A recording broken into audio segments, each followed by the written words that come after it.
Coast guard के paper की बात कर लेते हैं तो ऑलमोस्ट आपके पास 20 डेज़ का टाइम अगर according to the notification exam आपका कंडक्ट करा लिया जाता है।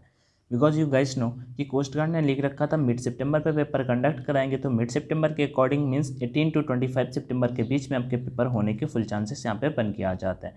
उससे पहले मैंने कुछ एक 20 डेज़ का एक क्रैश कोर्स टाइप में स्टार्ट किया है, जिसमें आपको मैं साइंस हो सकेगा तो इंग्लिश, क्योंकि ये 10th के बेसिस पे आता है, ठीक है, 10th के सिलेबस के बेसिस पे आता है। और जो आपका इंग्लिश सेक्शन होता है ना, उसमें होता है क्या, सबसे ज़्यादा वोकैब्स होती हैं, मतलब 15 क्वेश्चन होते हैं इंग्लिश के, तो 2 तो डायरेक्ट हो जाते हैं, 2 पैसिव हो जाते हैं। बाकी आपका जैसे अगर बोलूँ मैं ग्रामर से क्वेश्चन, तो ज़्यादा ग्रामर से क्वेश्चन नहीं आते, 6 to 7 क्वेश्चन आपका वोकैब से बन के आ जाते हैं, जैसे कि antonym, synonym, idiom, substitution, error meaning, fill in the blanks, ऐसे करके मीनिंग से क्वेश्चन बन के आ जाते हैं। सो उन्हें भी कवर अप करने की कोशिश करूंगा। जीके के लिए मैं आपका मॉक टेस्ट करा ही रहा हूँ ज़्यादा से ज़्यादा, तो आपको जीके की कोई टेंशन लेने की नीड भी नहीं है। 5 क्वेश्चन जीके के आते हैं और टारगेट एक अच्छा फिक्स करके चलना। साइंस क्लास होने वाला है, फर्स्ट नंबर एक डेमो टाइप में है, यहाँ पे ज़्यादा क्वेश्चन नहीं है, केवल 10 to 15 क्वेश्चन ही है। और बढ़ते हैं यहाँ पे, अगर आप प्रीवियस टाइम के वीडियोस देखना चाहते हो तो यहाँ पे आपके इन सारे के सारे लिंक्स मिल जाएंगे। जब आपको पीडीएफ मिलेगा, पीडीएफ इसका टेलीग्राम चैनल ऑनलाइन एजुकेशन पे मिल जाएगा। सो ये है अपना टेलीग्राम चैनल का लोगो, इसी पे जाकर जोड़ना, किसी और पे भी मत जुड़ जाना। चलो यहाँ पे स्टार्ट करते हैं क्वेश्चन नंबर फर्स्ट से। उससे पहले आप सभी को ये वाला क्वेश्चन मैंने ऑलरेडी टेलीग्राम पे पूछा था और बहुत अच्छा रिस्पॉन्स इसका आप लोगों ने दिया। देखो क्वेश्चन क्या था, आपको बता देता हूँ। 10 क्वेश्चन आपके आएंगे पेपर में साइंस सेक्शन से। साइंस जो आपका डीबी का पेपर होगा, जीडी का तो अलग होगा, जीडी में तो आएंगे ही 25 क्वेश्चन, वो टोटल फिजिक्स से होंगे। बट जो 10 क्वेश्चन है डीबी के पेपर में आपको देखने को मिल जाएंगे, उसमें आपको 6 क्वेश्चन फिजिक्स से होंगे, 2 क्वेश्चन आपको बायोलॉजी से और 2 क्वेश्चन आपको केमिस्ट्री से। इन क्वेश्चन में कोई भी छेड़खानी नहीं की जा सकती, इन दोनों में छेड़खानी की जा सकती है कि कहीं पे 1 कर देंगे तो कहीं पे 3 तो कहीं पे 1। तो मैं उन्हीं जो टॉपिक्स दी हुए ना, जो ऑफिशियल पेपर सिलेबस पे, उन्हीं टॉपिक्स के क्वेश्चन आपको कराऊंगा।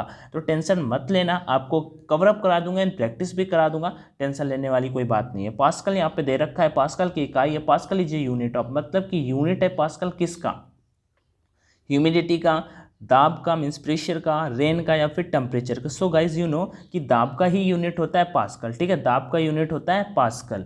ओके, तो आगे बढ़ते हैं नेक्स्ट क्वेश्चन की ओर। और ये क्वेश्चन मैंने टेलीग्राम पे पूछा था और देखते हैं, ऑलमोस्ट मैं बोलूँ तो 1 आवर कंप्लीट हुए। 9:28 पे पूछा था और टाइम हो रहा है 10:29, मतलब 1 घंटे हुए हैं। लगभग 1800 लोगों ने इसका यहाँ पे आंसर किया है और 92% राइट है। बहुत अच्छी बात है 92%, क्योंकि इंपॉर्टेंट क्या, आपको ऐसा यूनिट वगैरह डेफिनेटली लर्न होने चाहिए, क्योंकि इनसे क्वेश्चन आपके पेपर में बन के आने के फुल चांसेस बन जाते हैं। तो काफ़ी अच्छी बात है, 92% मतलब काफ़ी अच्छा रिस्पॉन्स रहा इस क्वेश्चन पे। क्वेश्चन फर्स्ट का right answer option number B हो जाएगा। नेक्स्ट क्वेश्चन की ओर बढ़ते हैं कि विद्युत मात्रा मतलब कि इलेक्ट्रिक करंट आप सभी ने सुना होगा, इसका यूनिट यहाँ पे पूछा है। तो विद्युत धारा का SI मात्रा क्या होता है, तो वो आपका एम्पियर होता है। क्या होता है, एम्पियर होता है। आपने इसका फार्मूला भी पढ़ा होगा, Q = IT, I = Q/T। Q आपका होता है चार्ज, T आपका होता है टाइम, ठीक है। Q मतलब आपका चार्ज हो जाता है, चार्ज का यहाँ पे यूनिट दे रखा है कूलम। विद्युत विभव वोल्ट, ठीक है, विद्युत विभव का मात्रक क्या हो जाता है, इलेक्ट्रिक, ठीक है।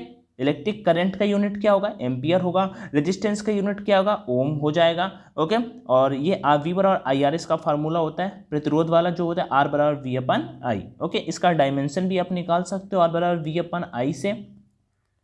V विभवांतर होता है जिसका डायमेंशन ML2 T-3 A-1 होता है, और I आप सभी जानते हो। ओके, सो नेक्स्ट क्वेश्चन की ओर बढ़ते हैं। इसका राइट आंसर हो गया, ये किसका होगा, प्रतिरोध का होगा, विद्युत विभव का होगा, कूलम आपका चार्ज आवेश का होगा। एक बात और बता देता हूँ, अभी थोड़ा सा इजी लगेगा, बट डोंट वरी, मैं इसे थोड़ा सा डिफिकल्ट भी ले जाऊंगा, टेंशन लेने की कोई भी नीड नहीं है। सेकेंड नंबर क्वेश्चन की ओर बढ़ते हैं कि निम्न में से कौन सी राशि सदिश नहीं है। डिस्प्लेसमेंट, अब सदिश एंड अदिश आपको दोनों की दोनों पता होंगे। वेक्टर एंड स्केलर क्या होता है, वेक्टर जो होता है उसमें आपका डायरेक्शन एंड मोड दोनों होता है, दिशा और परिणाम दोनों होते हैं, परिमाण जिसे बोलते हैं। और जो आपका स्केलर क्वांटिटी होता है उसमें दिशा की कोई ज़रूरत नहीं होती। सो इसका राइट आंसर, डिस्प्लेसमेंट में ये दोनों की दोनों चीज़ें होती हैं, वेग में भी होते हैं, बल में भी होते हैं, मतलब कि ये तीनों के तीनों आंसर नहीं हो सकते हैं। इसका आंसर जो होना था ऑप्शन नंबर डी होगा। और डेफिनेटली 12 क्वेश्चन है, तो 12 में आपका कितना स्कोर बन रहा है वो मुझे कॉमेंट सेक्शन में बता सकते हो। और ये भी बता सकते हो कि कितने क्वेश्चन होने चाहिए, 25, 20, क्योंकि पेपर के बेसिस पे 10 ही आते तो 10 ही करना भाई। तो जो भी आपका सजेशन हो वो भी कॉमेंट सेक्शन में जरूर शेयर कर सकते हो। तो इस क्वेश्चन का राइट आंसर क्या हो जाएगा, अब आपको ये सारी की सारी चीजें तो पता ही होगी। वेग विस्थापन बल, वेग विस्थापन और बल क्या होते हैं, ठीक है। बल F = ma आपका होता है फोर्स, ठीक है। और वेग विस्थापन, विस्थापन बाई इनिशियल और फाइनल दोनों के बीच की दूरी को ही हम डिस्प्लेसमेंट बोलते हैं। उसके बाद आपका डिस्प्लेसमेंट आपका निगेटिव भी हो सकता है, पॉजिटिव भी हो सकता है एंड जीरो भी हो सकता है, जबकि आपका जो डिस्टेंस होता है कभी भी निगेटिव और जीरो नहीं होता है। तो थर्ड का right answer option number D हो जाएगा। नेक्स्ट क्वेश्चन, इंपॉर्टेंट क्वेश्चन, मैं बताऊँ कक्षा जब क्लास 8 का मेरा पेपर था तब भी ये क्वेश्चन आया हुआ था, आज भी हम इस क्वेश्चन की प्रिपरेशन कर रहे हैं क्योंकि ऐसा हो जाता है। तो चलो इस क्वेश्चन को पहले देख लेते हैं कि निम्नलिखित में से समय का मात्रक नहीं है। डेफिनेटली इंपॉर्टेंट है क्योंकि यहाँ पे कंफ्यूज हो जाते हैं। यहाँ पे जो आपका लाइट ईयर दिया हुआ है ये डिस्टेंस का यूनिट होता है, डिस्टेंस का यूनिट होता है लाइट ईयर। मीन्स और जो आपका आदिवर्ष और चंद्रमा ये दोनों के दोनों समय के मात्रक है। सो इस क्वेश्चन का राइट आंसर आपका ऑप्शन नंबर सी हो जाएगा। नेक्स्ट क्वेश्चन नंबर 5 की ओर बढ़ते हैं। सो यहाँ पे क्या है, उसमें एक प्रकार की, उसमें मतलब हीट एक प्रकार की ऊर्जा है जिसे कार्य में बदला जा सकता है। इसका प्रत्यक्ष प्रमाण सबसे पहले किसने दिया था? ठीक है, मतलब कि हीट को वर्क में कन्वर्ट किया जा सकता है। और यहाँ पे क्वेश्चन क्या है, heat is a type of energy that can be change in the work, who give the first direct proof of this. ठीक है, किसने ये बोला था? तो रमफोर्ड नाम के साइंटिस्ट थे, उन्होंने ये बोला था। एक बात यहाँ पे और भी मैं बता देता हूँ आपको जो इंपॉर्टेंट मुझे लग रही है कि एक आपके पेपर में हमेशा मोस्टली करके पूछ लिया जाता है ऊर्जा संरक्षण का जो सिद्धांत होता है उसके बारे में। ऊर्जा संरक्षण का सिद्धांत क्या होता है मैं आपको बता देता हूँ कि energy neither be created nor be destroyed, it can be convert into one place to और अनदर प्लेस। इट मीन्स कि जो ऊर्जा होती है ना ही उसे उत्पन्न किया जा सकता है ना ही उसे नष्ट किया जा सकता है, उसे बस एक स्थान से दूसरे स्थान पर उसे चेंज किया जा सकता है, मतलब कि बदला जा सकता है। सो क्वेश्चन 5 का right answer option number B हो जाएगा। नेक्स्ट बढ़ने से पहले आपको कुछ बता देते हैं, देन बैक यहाँ पे फिर से आते हैं। आप सभी ऑनलाइन मॉक आके परीक्षा पे लगा सकते हो। बेसिकली जो प्रीवियस टाइम का पेपर आया था डेफिनेटली आज बहुत ज़्यादा क्वेश्चन आपको फंसे थे। और एक बात इंपॉर्टेंट है जो मैं पहले आपके साथ में शेयर कर देता हूँ, क्योंकि देखो टेस्ट सेक्शन पहले तो परीक्षा ऐप इंस्टॉल कर लेना, उसके बाद यहाँ पे टेस्ट सेक्शन दिया होता है। ऑलरेडी मैंने कुछ टेस्ट बाय कर रखे हैं, जैसे कि आपको दिखाता हूँ कोस्ट गार्ड नाविक जीडी। आप ये वाले 15 टेस्ट ये न्यू आए हैं सितंबर स्पेशल के लिए, आप चाहो तो ये भी कर सकते हो क्योंकि इसमें जो करंट के क्वेश्चन मिलेंगे वो आपको देखने को मिल जाएंगे। बाकी अगर आपका ये वाले नहीं करना तो आप ये वाले टेस्ट भी आके यहाँ पे कर सकते हो। एक सेकंड रुकना, हट गए क्या? ये हैं, ठीक है 20 टेस्ट ये वाले आप आके यहाँ पे डेफिनेटली कर सकते हो। यहाँ पे देखो एक टेस्ट का मैं प्राइस बता देता हूँ, आई थिंक 149 होता है। जब कोड अपना यूज कर लोगे तो भाई एक टेस्ट का प्राइस 10 रुपये भी नहीं पड़ता और 2-3 रुपये पड़ता है। 3 रुपये कब पड़ेगा जब मैं बता देता हूँ। एक बार कभी बाई कर लेते हो और दोबारा इन फ्यूचर कभी एक्सप्लोर करोगे ना तो यहाँ पे ये सारे के सारे टेस्ट आपको ये जितने भी दिख रहे हैं ना, एयरफोर्स, नेवी, एनडीए, आर्मी या फिर अदर एमआर अलग अलग के, तो सब के सब आपको मिल जाते हैं। एग्जाम्पल यहाँ पे नाविक डीबी का आपको बाई करना है तो जस्ट आपको 100 वाले ऑप्शन पे आके क्लिक करना होगा। और भाई न्यू पैटर्न पे सबसे बड़ी बात, क्योंकि न्यू पैटर्न पे आपको ऑफलाइन तो कहीं पे मिलने वाले नहीं और पेपर आपका ऑनलाइन होने वाला है, तो डेफिनेटली आपको ऑनलाइन मॉक लगाने चाहिए। अनलॉक कोर्स पे क्लिक करोगे यहाँ पे इंटर कूपन कोड का ऑप्शन आएगा, तो आप सबसे पहले अपना कूपन कोड ऑनलाइन D50 डाल देना। उसके बाद यहाँ पे आपको अप्लाई कर देना है। सामने अप्लाई कर दोगे 150 का छूट मिल जाएगा। कंटिन्यू एंड पे कर देना है। गूगल पे, फोन पे, एटीएम, पेटीएम जो भी हो आप उससे पेमेंट कर सकते हो और ऑनलाइन मॉक टेस्ट लगा सकते हो। अब जैसे आपने कभी भी बाई कर रखा है तो सबसे पहले टेस्ट पे आना और यहाँ पे देखो ऊपर एक्सप्लोर लिखा हुआ है, तो एक्सप्लोर पे आपको क्लिक करना होता है। जैसे एक्सप्लोर पे क्लिक करोगे देख लो ये सारे के सारे टेस्ट आपको मिल जाएंगे। जब इतने टेस्ट आपको मिल जाएंगे देन आपके टेस्ट का 1 रुपये भी प्राइस नहीं पड़ेगा, लगभग 200 से ज़्यादा भी आपको मॉक टेस्ट मिल जाएंगे ऑनलाइन लगाने को। और क्या चाहिए आपको, तो मैं जैसे 3 मंथ पे क्लिक करता हूँ, कंटिन्यू एंड पे पे क्लिक करता हूँ, यहाँ पे आपसे कोड का ऑप्शन आ रहा है, मैं अपना कोड यहाँ पे डाल देता हूँ, ऑनलाइन D50 अप्लाई कर देता हूँ, बस 149 पे आपको मॉक सारे के सारे मिल जाएंगे। मैं इस वजह से सारे के सारे नहीं बाई करता हूँ क्योंकि फिर मैं बता नहीं पाऊंगा इस वजह से, ठीक है। तो इसका लिंक डिस्क्रिप्शन बॉक्स में दे रखा है, एग्जाम रिलेवेंट है, आप जरूर प्रैक्टिस करने के लिए मॉक लगाइए। तो ये क्वेश्चन हो गया। अभी नेक्स्ट क्वेश्चन नंबर 6 की ओर बढ़ते हैं। कोई पिंड ऊष्मा का सबसे अधिक अवशोषण करता है जब वह हो, कोई पिंड मतलब ऊष्मा का सबसे ज्यादा अवशोषण करता है, मीन्स एब्जॉर्ब करता है, तो इसका राइट आंसर क्या होगा? ठीक है, तो इसका right answer option number A ही हो जाएगा, ब्लैक एंड रफ होगा। जब वो ब्लैक एंड रफ होगा, बिकॉज यू नो गाइस जो कलर जिसका ब्लैक होता है ना वो एब्जॉर्ब करता है, ज्यादा लाइट को एब्जॉर्ब करता है। सो डेफिनेटली इसका right answer option number A ही हो जाएगा क्वेश्चन 6 का। नेक्स्ट क्वेश्चन नंबर 7 की ओर बढ़ते हैं कि वायु के तापमान में परिवर्तन से ध्वनि का निम्नलिखित में से कौन सा गुण प्रभावित होता है? देखो जब वायु के टेम्परेचर में चेंजमेंट होता है तो ध्वनि के मतलब कौन से गुण में यहाँ पे इफेक्ट पड़ता है, यहाँ पे ये बात पूछी गई है।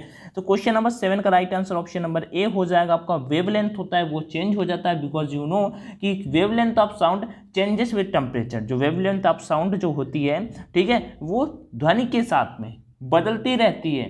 This is because the speed of sound changes with temperature, ठीक है। जो स्पीड ऑफ साउंड होता है वो टेम्परेचर के साथ में भी चेंज होता रहता है। सो इसका राइट आंसर ऑप्शन नंबर ए हो जाएगा। नेक्स्ट क्वेश्चन 8 की ओर बढ़ते हैं। कौन सा सर्वोत्तम विद्युत चालक है?